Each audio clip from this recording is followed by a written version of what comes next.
Life में सबका struggle होता है। हम लोग के भी लाइफ में बहुत तकलीफें आई थी। जिंदगी में इतने तकलीफ देखे कि अब अगर तकलीफ नहीं होता है तो तकलीफ होता है। जिंदगी ने उस मुकाम पर लाकर छोड़ा है जहां पसंद तो बहुत कुछ है लेकिन चाहिए कुछ भी नहीं। लोग कहते हैं कि खाली हाथ आए थे खाली हाथ जाओगे, गलत बोलते हैं। लोग भले खाली हाथ आते हैं लेकिन जब जाते हैं तो अपने साथ कुछ संस्कार, कुछ यादें छोड़ जाते हैं। एपीजे अब्दुल कलाम खाली हाथ तो आए थे, क्या खाली हाथ गए?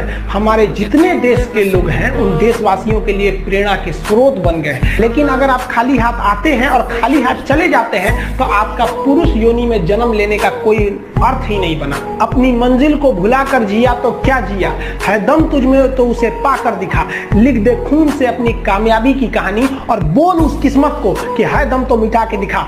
इसलिए कभी किस्मत को मत कोसिएगा, अपने हौसले से अपनी कहानी लिखिए। बताइए किस लड़के को शौक नहीं होगा कि हम पढ़ाई करें, अपने माँ बाप का नाम रोशन करें, अपने मोहल्ले समाज का नाम रोशन करें।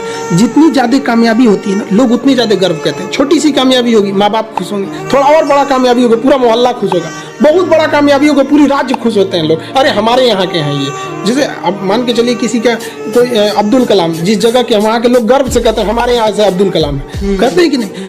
जब बारिश होता है ना, बारिश तो जितने छोटे मोटे पक्षी होते हैं, कौवा हो गया, ये सब, ये छुपने के लिए आश्रय ढूंढने लगते हैं। लेकिन जो बाज होता है ना, उसी बारिश में बादलों को चीरते हुए ऊपर निकल जाता है और बादल से कहता है तू बरस ले बेटा, कितना बरसेगा, आधा घंटा, 1 घंटा। जब बरस जाता है तो आके नीचे उसको चैलेंज करता है। तो परिस्थिति के नीचे हमें नहीं दबना है, परिस्थिति को हम दबा देंगे यहाँ पर। जीवन में संस्कार का भी बहुत बड़ा मोल होता है। आप अपने विचारों से स्वतंत्र रहिए लेकिन संस्कारों से बंधे रहिए। कभी भी अहंकार मत रखिए, क्योंकि आप कितनी भी बुलंदी पर क्यों न चले जाएं, लेकिन याद रखिएगा आसमान में बैठने की जगह नहीं होती है। जो भी बुलंदी पे जाएगा उसको एक न एक दिन, आज नहीं तो कल, उसको वापस इस धरती पर आना है। इसलिए बुलंदी को देखकर बहुत जल्दी घमंड में नहीं आना चाहिए और हमेशा याद रखिए बड़े बुजुर्गों से मिलकर बैठना चाहिए, उनसे बातें करना चाहिए। बड़े नायाब होते हैं ये लोग, कुछ लम्हों में जिंदगी के तजुर्बे बता देते हैं। कमजोर व्यक्ति ही दूसरे काम का बदला लेता है, लेकिन जो ताकतवर होता है वो माफ कर देता है। लेकिन जो बुद्धिमान व्यक्ति होता है वो इग्नोर कर देता है, नजरअंदाज कर देता है और बच के निकल जाता है। क्योंकि अगर कोई व्यक्ति आपको पहली बार धोखा दिया तो इसमें उस व्यक्ति का गलती है, लेकिन वही व्यक्ति अगर दोबारा धोखा दिया तो इसमें आपकी गलती है। सबसे समझदार होके चलिए और मिजाज में कुछ सख्ती भी रखिए। लोग पी जाते अगर समंदर खारा नहीं होता तो थोड़ा सा सख्ती भी बना के रखना चाहिए। अगर आपको काबिल बनना है ना, बाज की तरह उड़ना है, तो बार बार बोलते हैं इन तितलियों का साथ छोड़ दीजिए। क्योंकि 10 साल बाद लोग आपसे मिलेंगे ना तो पूछेंगे तुम्हारी हैसियत क्या है, तुम कितना कमाते हो। ये नहीं पूछेंगे तुम्हारी गर्लफ्रेंड थी कि नहीं थी। क्या समझ में आ गया? ये सब टेम्परेरी चीज होते हैं, सभी सब हटाइए ये सब चीजों को। जिस दिन आपको जिस दिन रियलिटी समझ में आएगी ना, उस दिन कोई बोल, हम आपको क्या बोले। आज जिनको आप सब कुछ खोकर पाने की तमन्ना रखते हैं, एक वक्त आएगा जब वो मुफ्त में मिलेंगे तो आपको मंजूर नहीं होगा। ये सब चीजें फालतू होती है, लेकिन अभी उम्र की गलती होती है। उम्र के बाद सब सुधर जाते हैं। कृष्ण भगवान का भी एक उम्र था जब गोपियों के पीछे घूम रहे थे। एक उम्र आया, भाड़ में गई गोपियां, मारा देखे महाभारत करा के रख दिया। कृष्ण भगवान तब तक नहीं कहलाए जब तक उन्होंने गोपियों का साथ नहीं छोड़ा, तब तक वो केवल कन्हैया कहलाते थे। भगवान तभी कहलाए जब उन्होंने लड़कियों का साथ छोड़ा। तो अब तक केवल आप विद्यार्थी कहलाएंगे जब तक कि लड़की या गर्लफ्रेंड के साथ रहेंगे। जिस दिन इनका साथ छोड़ेंगे ना, उस दिन दुनिया आपको देखेगी। सीढ़ियां उन्हें मुबारक हो जिन्हें छत तक जाना है। आपकी मंजिल आसमान है, रास्ता आपको खुद बनाना है। अपनी मंजिल को भुलाकर जिया तो क्या जिया, है दम तुझ में तो उसे पाकर दिखा।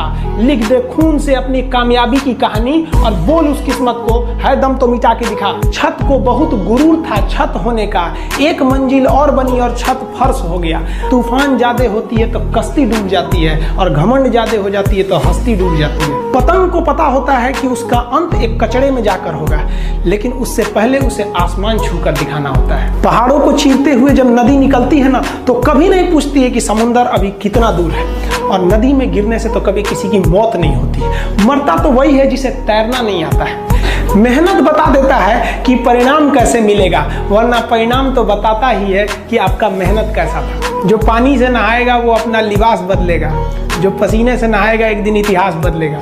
जियो के डाटा से सस्ता फीस है। हम लोग की फीस कितनी रहती है? 200 रुपये में हम लोग पढ़ाते थे तो 4 महीने, 50 रुपये भी नहीं पड़ा महीना। और हम लोग के वक्त में ऐसा नहीं था। अगर हम लोग के वक्त में टीचर ही बता सकते हैं, ना गूगल था ना कुछ था, आज तो हर चीज़ ढूंढ सकते हैं यहाँ पे। तो ये जो बताते हैं ना हमारे सामने परिस्थितियाँ ऐसी है, वैसे वो सबके साथ परिस्थिति खराब रहती है। जब बारिश होता है ना, बारिश तो जितने छोटे मोटे पक्षी होते हैं, कौवा हो गया, ये सब, ये छुपने के लिए आश्रय ढूंढने लगते हैं। लेकिन जो बाज होता है ना, उसी बारिश में बादलों को चीरते हुए ऊपर निकल जाता है और बादल से कहता है तू बरस ले बेटा। कितना बरसेगा? आधा घंटा, 1 घंटा। और जब बरस जाता है तो आके नीचे उसको चैलेंज करता है। तो परिस्थिति के नीचे हमें नहीं दबना है, परिस्थिति को हम दबा देंगे यहाँ पर। इस दुनिया के कुछ दस्तूर हैं, आप किसी के लिए कितनी भी भलाई कर दे वो याद नहीं रखेगा, ये दुनिया का दस्तूर है। और आपकी गलती को कोई भूलेगा भी नहीं, इसे आप बुरा नहीं मानिए, ये दुनिया का दस्तूर है, इसे आप चेंज नहीं कर सकते। जैसे सूरज पूरब से निकलता है वैसे ही ये चीजें होंगी। लेकिन हम आपसे कहते हैं, आप दुनिया में आज कई लोग होते हैं दूसरे को लगते हैं सिखाने, आप क्यों दूसरे को बार बार ज्ञान देने लगते हैं? आप अपने आप को क्यों ज्ञानी समझने लगते हैं? दूसरे को सुधारने की कोशिश मत कीजिए, बल्कि खुद सुधरिए। आपके सुधरने से हो सके कि पृथ्वी से एक बुरा इंसान सुधर जाए। आप समाज में जहां भी रहेंगे तो आपके पास बहुत सारे लोग आएंगे, कुछ गलतियां भी करेंगे, कुछ अच्छा काम भी करेंगे। जब भी किसी की प्रशंसा कीजिए तो पूरी महफिल में कीजिए कि यह व्यक्ति ने अच्छा काम किया। लेकिन अगर किसी की शिकायत या उसकी आलोचना करना है, उसे डांटना है, तो उसे अकेले में समझाइए।